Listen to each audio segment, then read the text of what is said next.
Coucou tout le monde. Alors aujourd'hui, rendez-vous pour la vidéo sur tout simplement la clôture du mois de mars. Donc je filme la vidéo le premier, vous la verrez donc le 2. Je n'ai pas pu faire la vidéo plus tôt tout simplement parce que nous, le dernier loyer arrive vraiment en toute fin de mois. En l'occurrence, il est tombé sur le compte le 31, donc le temps de gérer un petit peu, tout simplement de faire la clôture de fin de mois. J'ai pas pu poster la vidéo avant. Donc dans cette vidéo, je vais vous faire donc un bilan sur la fin du mois et puis vous parler également, comme je vous avais dit dans la vidéo précédente, des défis que je suis encore actuellement, donc les défis que je vais essayer de boucler pour la fin d'année. Et puis vous parler également d'une bonne nouvelle niveau financier qui est tombée récemment.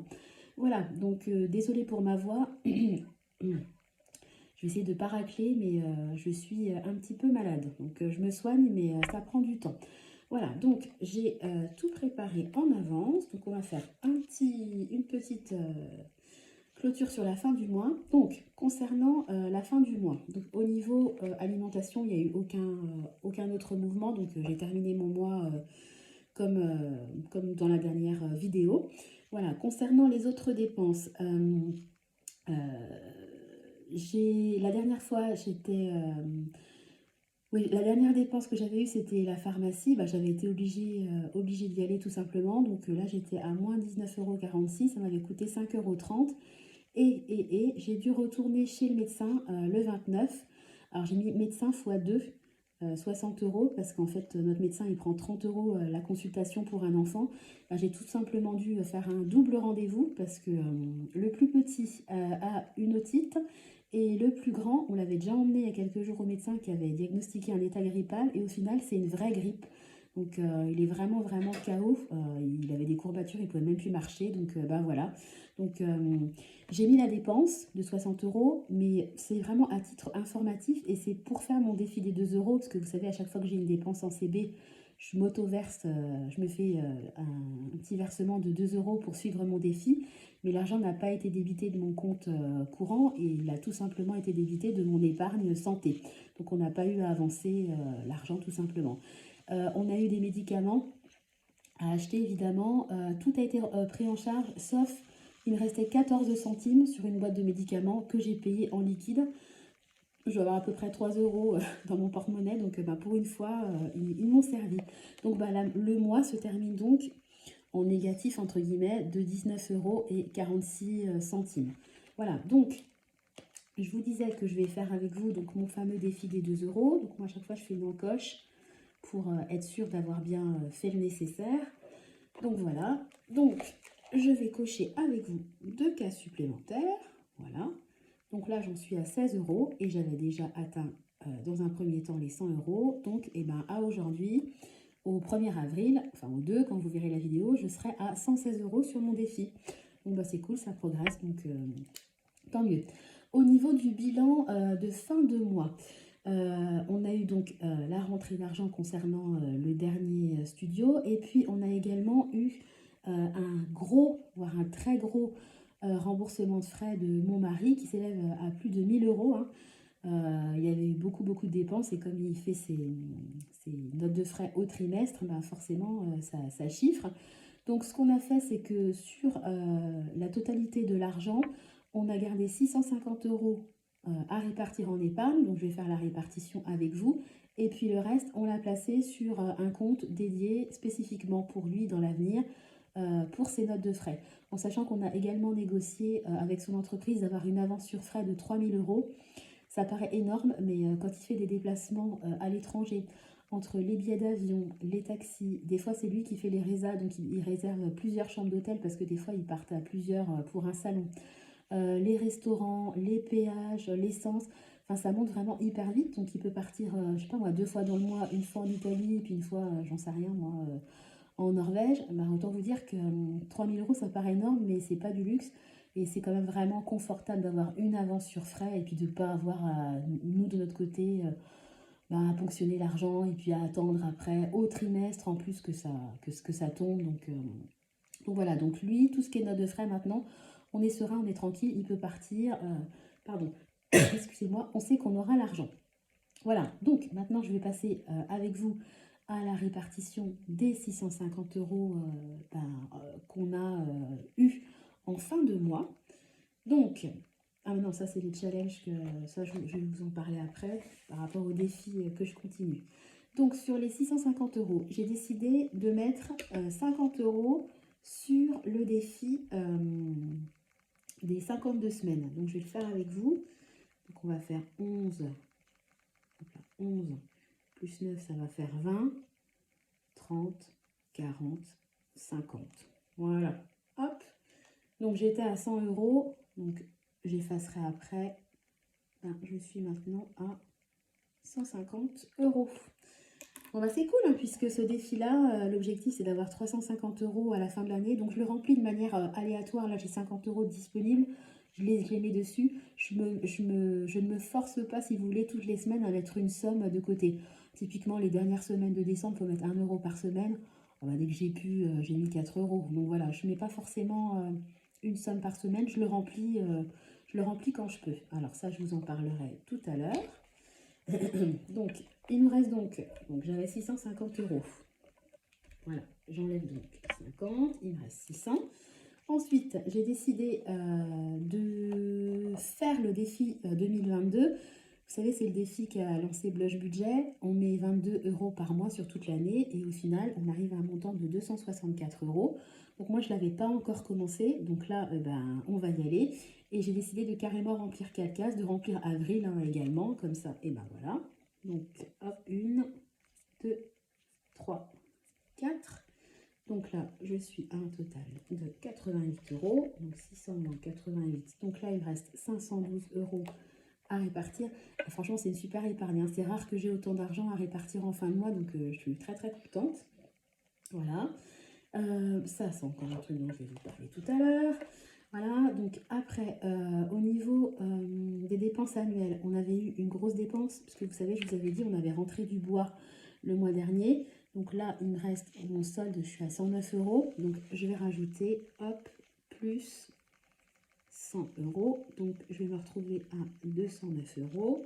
Et on va mettre le virement au 1er avril. Tout en sachant que ça, c'est un versement exceptionnel sur ma fin de mois, mais qu'au mois d'avril, je vais également faire un versement complémentaire, hein. Parce que moi, typiquement, au mois d'avril, je crois que j'ai l'assurance habitation qui va tomber, et c'est pas avec 209 euros que je vais être capable de payer mon assurance habitation annuelle. Mais bon, en plus, je me suis versé 100 euros. Voilà. Alors ensuite, j'ai décidé au niveau de l'électroménager, moi, je verse 20 euros par mois et l'objectif, c'est d'avoir 240 euros à l'année. Et puis mon objectif final, c'est d'avoir 500 euros, vous voyez. Donc je m'étais déjà versé au mois de janvier 20 euros et en février 20 euros. Donc j'ai déjà 40 euros de verser pour l'année 2022. Donc là, j'ai décidé tout simplement de terminer l'épargne et puis de verser 200 euros. Voilà, comme ça, mon épargne 2022, voilà, je vais noter 2022, voilà, elle est terminée. Voilà, j'ai rempli les 240 euros que je dois mettre de manière annuelle sur mon épargne électroménager, c'est terminé. Moi, j'aime bien clôturer les enveloppes dès que je peux. Donc ça, c'est encore une enveloppe qui est terminée. Vous savez, j'ai le mariage de ma soeur où je devais mettre 600 euros. Clac, il est terminé. L'électro, bing, encore un de plus terminé. Les anniversaires que j'avais à faire pour ma meilleure amie et ma belle-sœur, pareil, c'est clôturé. Comme ça, j'en parle plus. Et puis, voilà, quand je vois les enveloppes diminuer, je trouve que c'est motivant. Et puis après, vous avez évidemment de plus grosses sommes à pouvoir mettre sur les autres enveloppes. Donc voilà, celui-là, il est terminé. Ensuite, j'ai le fameux défi surprise, entre guillemets, dont je vous ai parlé dans la dernière vidéo. Donc là, on souhaiterait, avec mon doudou, avoir 300 euros pour le mois, pour l'été, hein, pour le mois de juillet à peu près. Donc là, j'ai prévu de mettre combien? 100 euros. Donc, alors, je vais mettre 10 euros parce que j'avais fait un versement à l'ouverture du compte épargne. Et là, je vais mettre 100 euros. Donc les 10 euros, je ne les compte pas, hein, parce que c'est vraiment pour juste pour ouvrir le compte que je les ai versés. Donc voilà, donc il me restera 200 euros pour atteindre mon objectif des 300. Et puis j'ai également un objectif que je veux faire grandir pour la rentrée, c'est d'acheter un lit de grand pour mon deuxième. Donc là, j'ai décidé de mettre, pardon, 50 euros. Donc j'étais à 115, donc là, je vais être à 165. Voilà.